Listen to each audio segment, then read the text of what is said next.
Holy Wild Birth is a podcast embracing the reclamation of giving birth rooted in God's original design, undisturbed.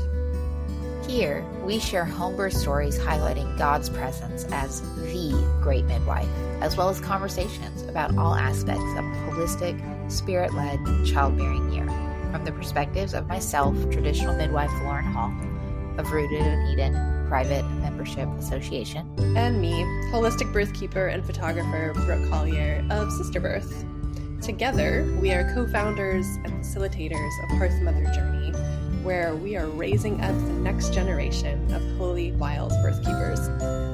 To choose a holy wild birth journey is to consecrate all of your decisions unto the Lord and reclaim creation unadulterated by centuries of human attempts to control and improve upon what God has called good.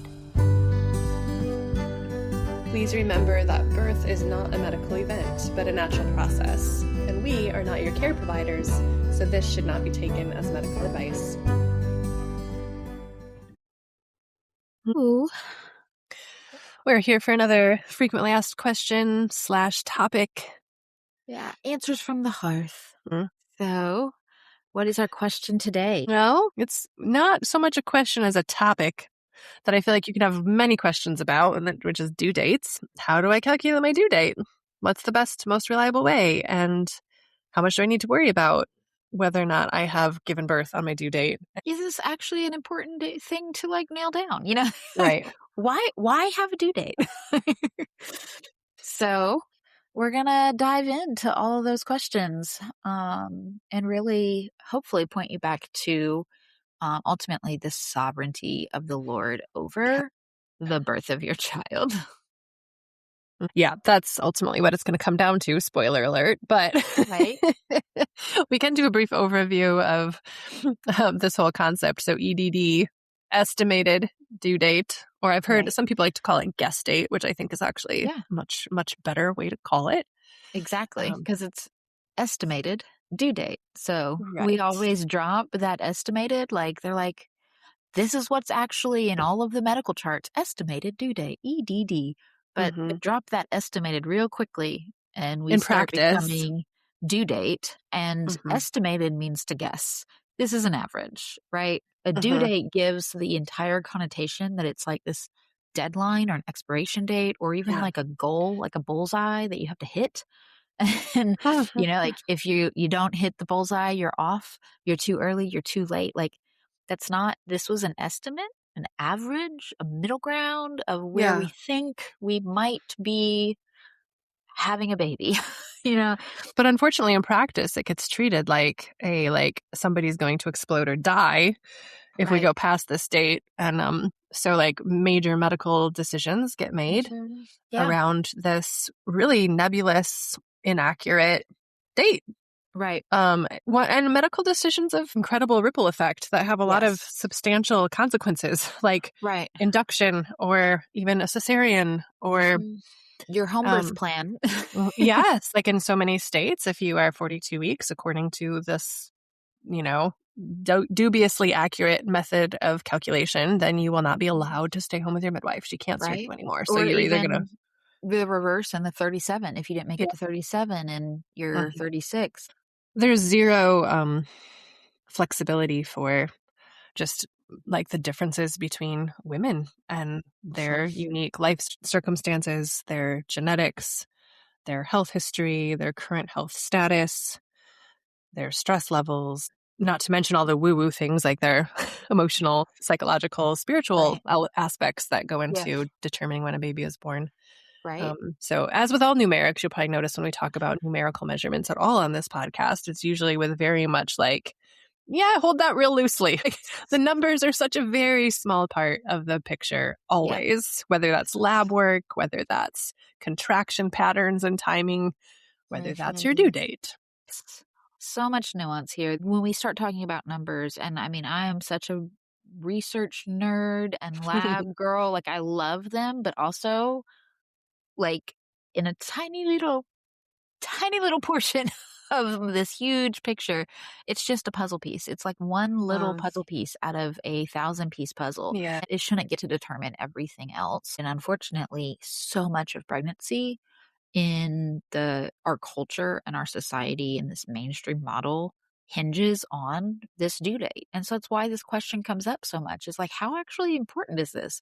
When we use such imperfect measures to calculate it.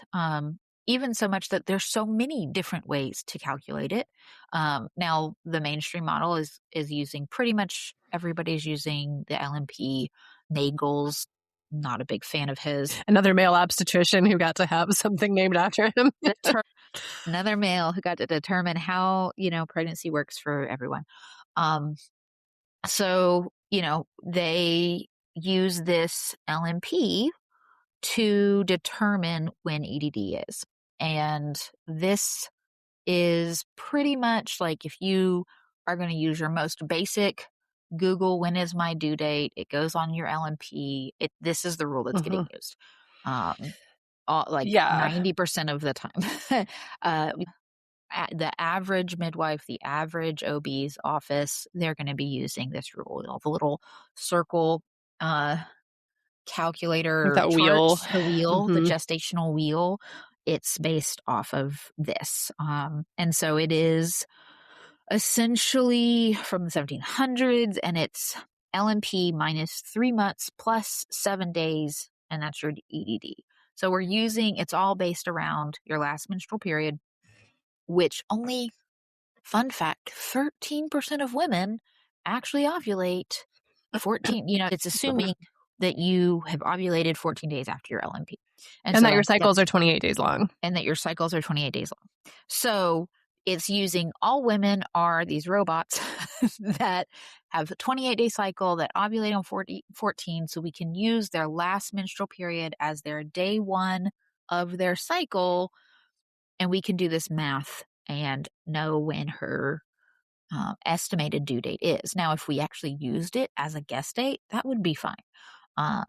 But since we've taken much liberty on this very inaccurate guess that's based on only 13% of women that do this ovulation 14 days with a 28-day cycle, and that's actually the stat I know of 13% is only on 14 days. I don't even know where that might be on their cycle length.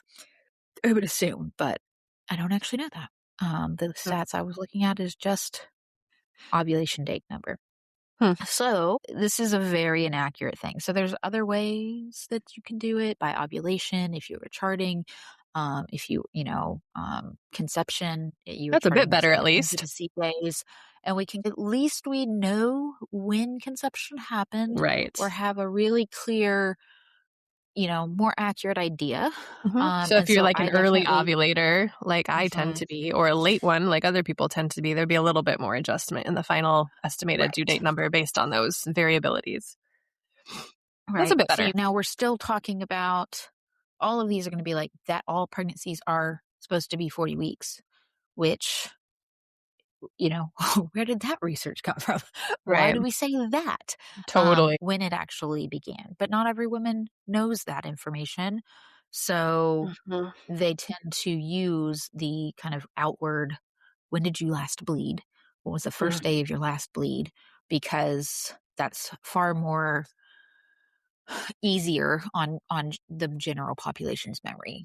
Because everyone knows when they bled. Keeping track of things. They know when they bled. They might not have noticed their cervical mucus or their position of their cervix or how soft or hard it was, but they will have noticed their blood. Exactly what day they were intimate with. Generally, we have a little bit more of a like awareness of what was going on that day. So, that's, I think, why we tend to lean into that rule. There are other ones. We'll put some in the notes if you're like really interested in wanting to nerd out about your specific date. There's the Woods method. There's the Mitfindor's method. Both of these are using like how many babies you've had, what your cycle length is, how old you are, these kinds of things. So there's some calculators down there. There's even the good old count the moon cycles Mm-hmm. method. Yep. So For a long time, that was probably the only way people had of calculating, like in ancient times. Mm-hmm.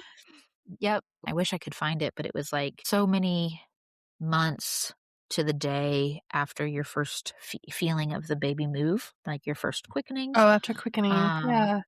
yeah, there Interesting. was like an old wives' tale. It was like Hmm. the first when if mom notes when she had or when she has the first quickening, the baby will come Hmm. this many days after or whatever. Hmm. Um, so there's lots of ways that we as people have tried to figure out how to nail down Yeah. a bunch of really moving parts in a lot of Mm-hmm. imperfect ways. We didn't even mention ultrasound, Oh, where we yeah. use really invasive measures to, um, you know, get a size of the baby, which is only accurate before 8 weeks, really. Mhm. When Which we're is looking at also one of the most development, vulnerable times to have an which is the ultrasound. most vulnerable times. There's a time and a place, and Yep. hopefully prayerfully doing so. Mhm. Um, so even as much as I am not a fan of ultrasound, I've used this tool in my own life for various reasons. And so, Mhm. like it can be valid depending on the circumstances. And it can be really, really accurate if it's in the first 8 weeks. But again, Mm.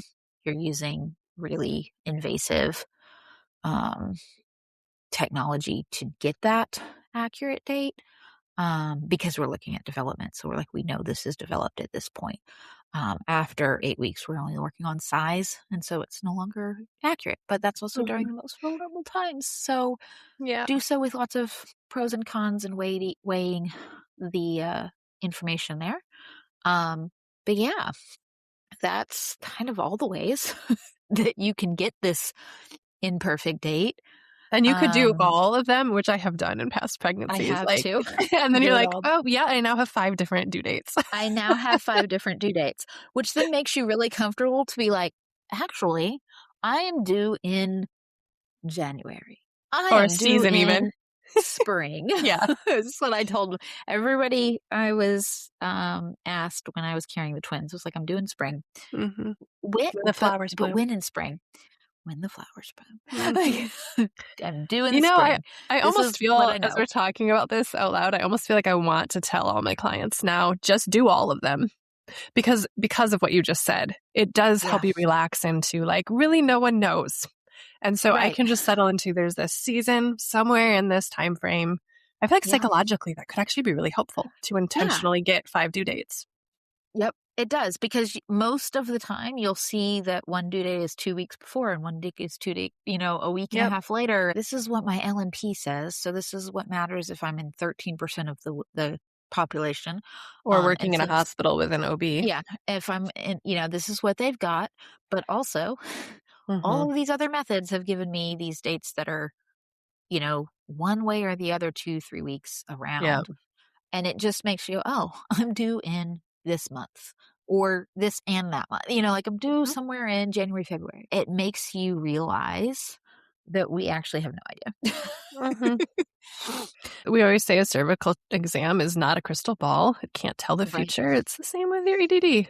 Yeah. And like they're just like we can learn how to assess progress in labor without cervical exams, like because the body has other ways of speaking. We can also learn to recognize when we're nearing our due time by Yeah. other ways that our body talks to us again, or our Yeah. emotions. Yeah. Yeah. Which also brings up, even the signs it gives us throughout, right? Like if Mhm. ways to narrow in on some of that. I didn't bleed and I was postpartum for so long. I've gotten to where it's like, we have no idea when we got pregnant. Like Mhm. it's just nebulous in all the ways. Like then there's some ways that you can begin to narrow that down, right? So Yeah. there's the when you feel first movement, which is generally like fifth month, But then anywhere even from like that, 16 to 20 weeks. So it's a huge repeat gap. moms or really thin Mhm. moms sometimes will feel So things feel sooner. sooner. Yep. I've definitely felt really, really early, but this is Me just sort too. of the generalized fourth, fifth month, 16, 20 Mhm. weeks, somewhere in there. Another really inaccurate, but kind of another clue, is fundal height. She's had a handful of babies, or if she's post twins, ask me how I know. You, you might get listen to our last podcast episode to know how she knows.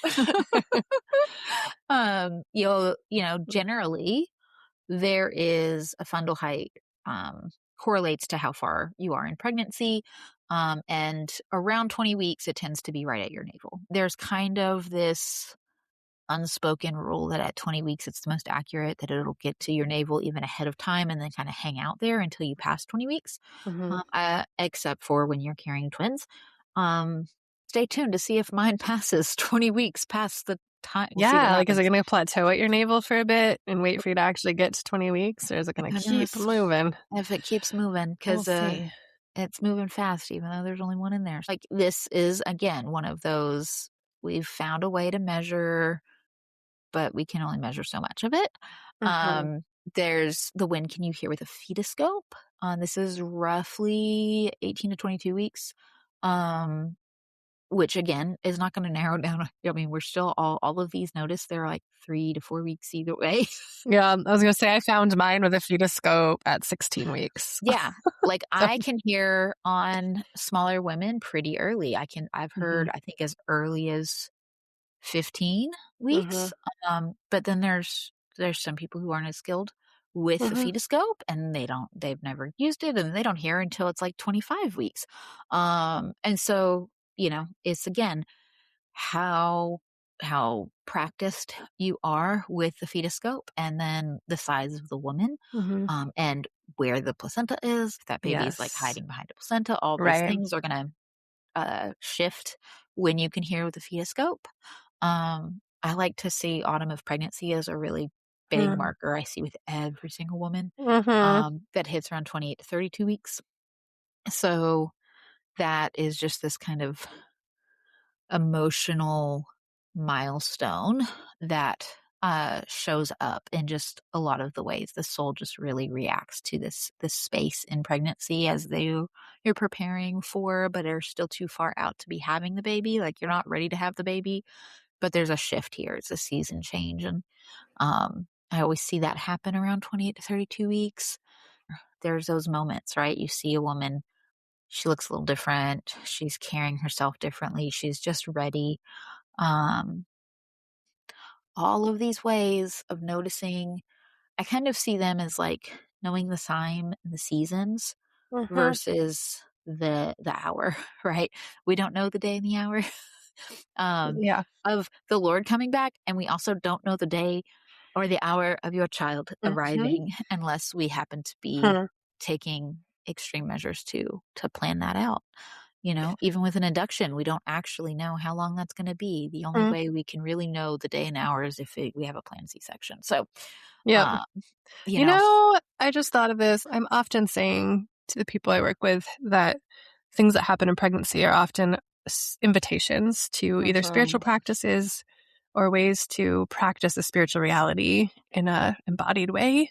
And so when you just said that scripture verse about nobody knows the day or the hour, so like keep your lamp lit, I think we could choose to see the uncertainty of when our baby will arrive as an invitation to lean into that spiritual truth and the discomfort of it and what it means to live ready and to live prepared and live with our heart open. And also keep living. Yeah, while you keep living. So that might be a sweet little takeaway to kind of meditate on that reality of our life with Christ as we wait for him to come again while you're pregnant. So if you choose to accept the invitation.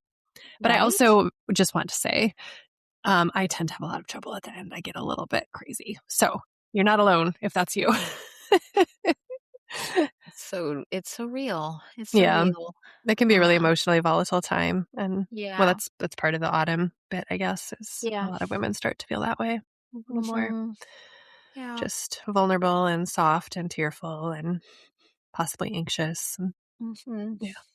Yeah. It's I think ultimately it brings up exactly like, what does the Lord say about these things, right? Like, what does the scripture say about when are you due? What if we stopped looking at man, especially men, to define when you are due? Because I think every single one of these was a man that came up with all these formulas. Shocking. So what's the Lord say, right? And I think about Job 39, 1 and 2, especially. And Psalm 29, 9. Both are about animals. And yet, if he cares for the sparrow, how much more does he care about you? So I think it's relevant. But he says, Job 39, do you know when mountain goats give birth? Have you watched the deer in labor? Can you count the months they are pregnant so you can know the time they give birth? Just the sassiness of Yahweh here to be like, I'm sorry, please inform me, Have a seat. Have you been counting the deer's, months here? And then Psalm 29, 9 says, the voice of the Lord makes the deer give birth and strips the woodlands bare. In his temple all cry glory. And I lean on that one. The voice of the Lord. If the voice of the Lord is calling forth the deer, surely he is calling forth your child. Like, if he's that concerned with when the deer gives birth, how much more is he concerned with your child's birth? Like, my due date is when the voice of the Lord calls forth my child. And I have said that to people before. Ask Jesus. It's when he calls him forth, So I think that those are the ones, what would it look like if we began to wait upon the Lord's voice to give birth? If we trusted that our body could hear his voice and know, our babies, all of the things that are preparing, the protein that's preparing their lungs and sending that protein up to your brain to be like, yep, their lungs are developed, right? What if it's the Lord that messenger, that little hormonal messenger that's happening within your body is being moved by the voice of the Lord, right? How much more could we be still and confident in the waiting process if we just leaned on his sovereignty around our due dates. And not only for our sake, but our babies. Yes. Psalm 139 talks about every day written in my book was known to you before I was even born. I'm paraphrasing there, but he knows the days for your child. And if there's even to think about, there might be a specific day in the future that your child needs to be present to a specific moment. And in order for that to happen, they have to be born on this particular day. Isn't that crazy to think about? So good. So why fiddle with that? If he knows every day written in their book, then he knows exactly what day they're to be born. To accomplish the purposes he has predestined for them and the work that he's prepared in advance for them to do. So good. Yeah. That's so good. Yeah, I think about Genesis 25, 24. This one I leaned in really heavily when the twins, when her days are to be delivered, were fulfilled. Behold, there were twins in her womb. And that word fulfilled is really what I had focused on there. It's not a passive waiting, right? Fulfilled is this active filling. This is accomplishment. There's something that has occurred that it is full now. This is what the scriptures say. When your days are fulfilled, that's when you will deliver. And I love that picture. I think it's easier to be in the waiting and to intertwine with him in that waiting and to be still and know in that waiting if we recognize that there is a fulfillment that's occurring. That's so good. Yeah. The Lord sees you here, sister, in your waiting. And so with all that said, if there was no outside world, it would be really easier to relax into some of what we've been talking about. And the hard reality is that we live in a world where there are certain hard decisions that get made around these numbers. So maybe we should talk about that briefly. When are there good times to do your best to find the most accurate due date that you can, and that you're depending on your care provider, if they're open to using some of the other methods besides the LMP, Yeah. like if you know when you conceived, like I feel like that should be taken into account before like your last monthly account. period. But like you may need to make decisions about when to take your maternity leave or when your husband's going to start his time off work, planning travel or visitors. Like these are real things, and we don't mean to be flippant about it. But No. when else would it be helpful? Telling your care providers when they go on call for you and when they need to become available. Yep. Yep, for sure. It's a huge one for midwives and why we, like, or your doula or your birth photographer, like all of the above. Yeah. we have to like figure out, okay, when am I going to be on call and how many dates can I take within this period of time? And, how many women can I say yes to? How many can I say no to because of a due date? And I hate it's like, this is the best measure that I have to, make those kinds of decisions on. There are other things that like are largely, and I think almost every one of the ones that I think, and maybe it's because I'm a midwife, the ones that I could really think of like, why is this helpful? It's all for the provider. It is, to make some decisions or to at least be able to give you accurate information around some of the information you're asking us to help you with, right? So like how to bring up with you and your options around like anatomy scans or various labs and how to even interpret those labs appropriately because those indices are going to be different depending on how far along you are. And when we would expect where your hemoglobin would be or where we would expect to see developed on that ultrasound, all of these things are going to be relevant to or relative to how far along you are. When blood volume expansion occurs, which is at 28 weeks. And so we expect to see it at 28 weeks.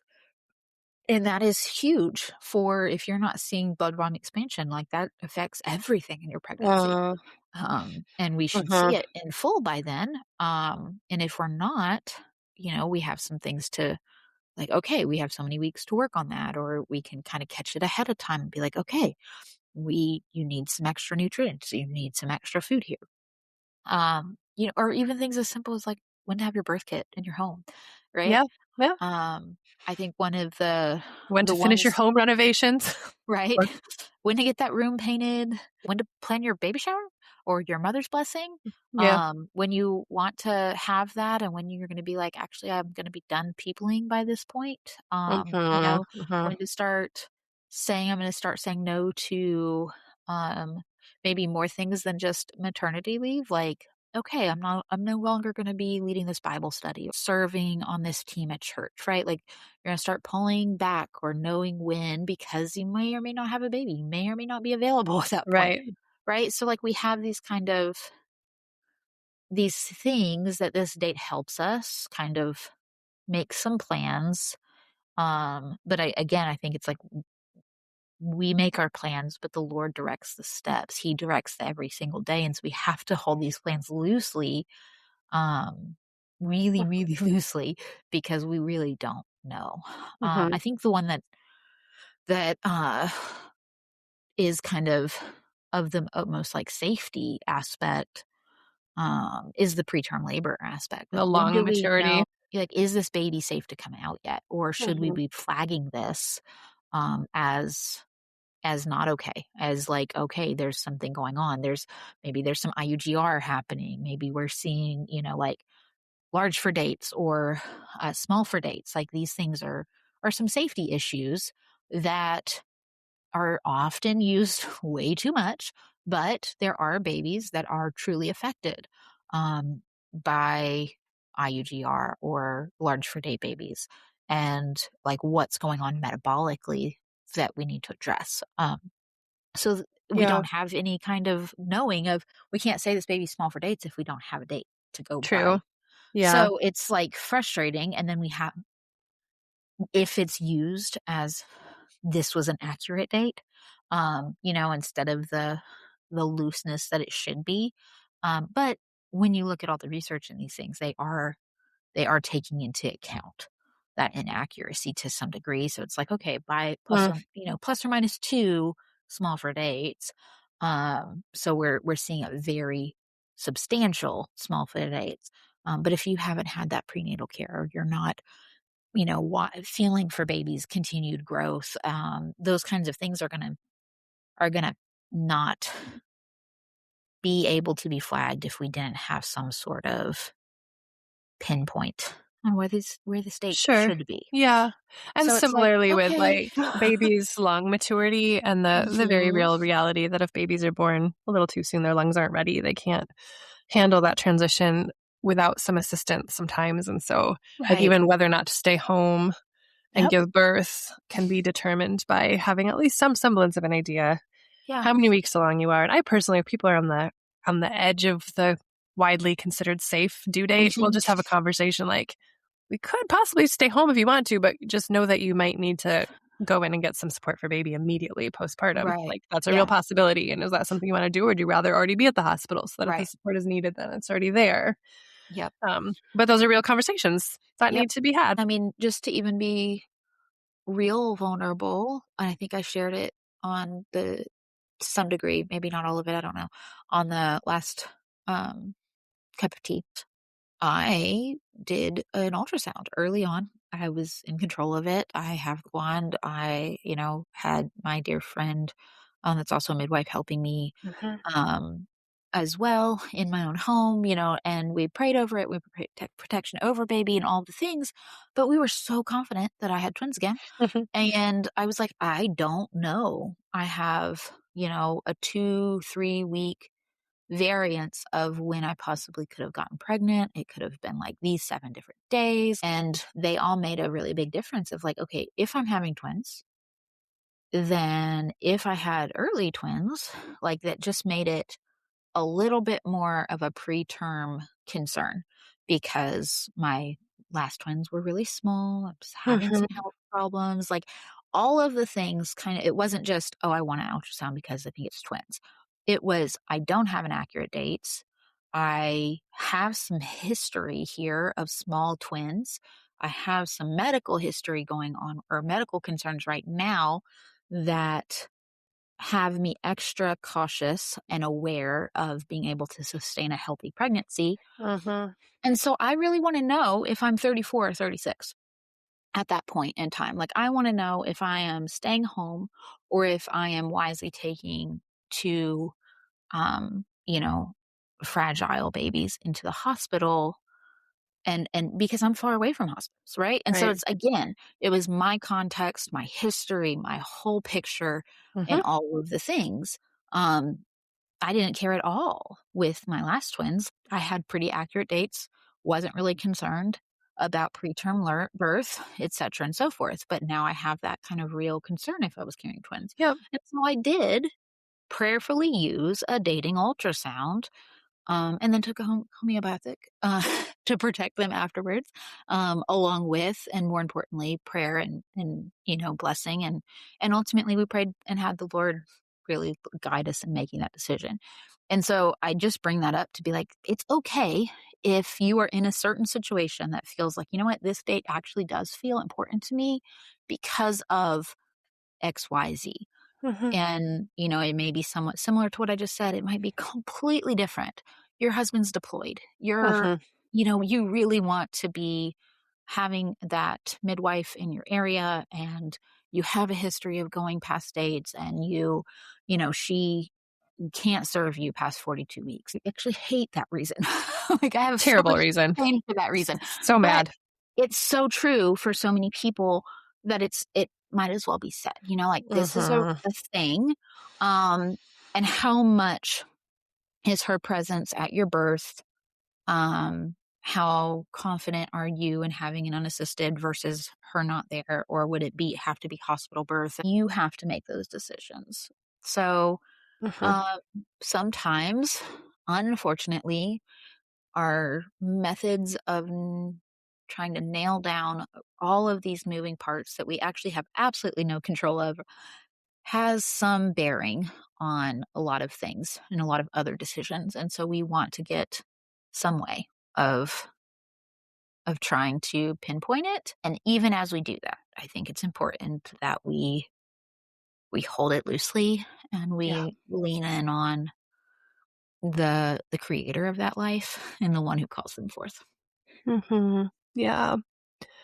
So that's maybe the only principle that we can offer you walking away from this episode is not like which due date calculator to use or whether or not to do it, but we don't want any choice you make in your pregnancy to just be like a matter of course. Like we just automatically do the things because this is what people do. Always, with all things, pause, listen to yourself, listen to the Spirit of God in you, discern, discuss.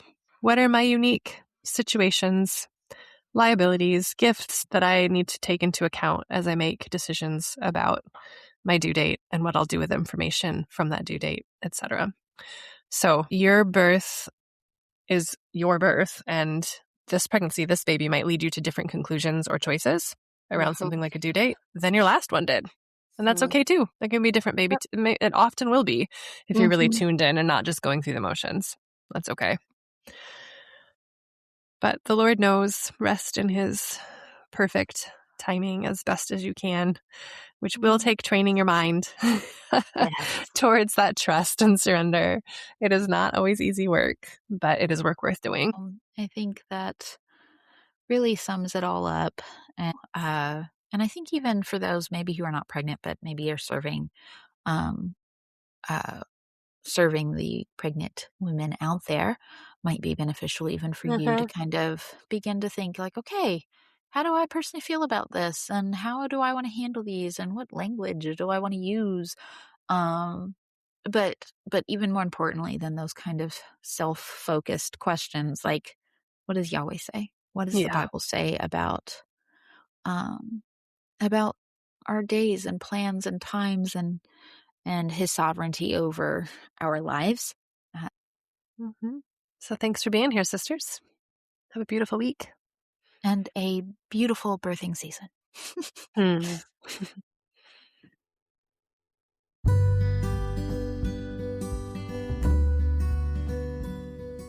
Thank you so much for tuning in to this week's episode of Holy Wild Birth. We hope that you were genuinely encouraged, inspired, and challenged by what you heard today. If you're loving what you hear, please make sure that you share it. Leave reviews. That helps other mamas find this content as well. And don't forget to read the show notes, okay? Because that's where you can find our email address if you want to reach out to us and start a conversation. It's also where you'll find free offerings as well as invitations to work with me and or Lauren. We can't wait to get to know you. See you next week.